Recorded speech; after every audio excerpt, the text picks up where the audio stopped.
Welcome to our miter fold drawer box tutorial. In this video, you will learn how to install a miter fold drawer box for a frameless cabinet. First, let's start off with the drawer slides. Undermount drawer slides have a series of holes along the side of the slide.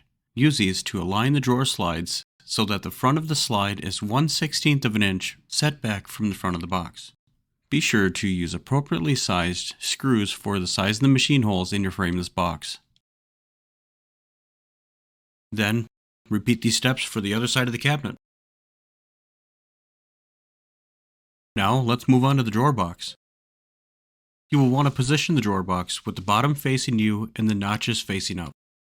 Then you will want to position the front facing clips as seen in the video. With a drill bit or a VIX bit, pre-drill for the attachment screws. Then install. Finally, we will connect the drawer box to the slides. You will hear and feel a click when it is finally connected to the drawer box clips. And there you have it, a completed and installed miter fold drawer box for a frameless cabinet.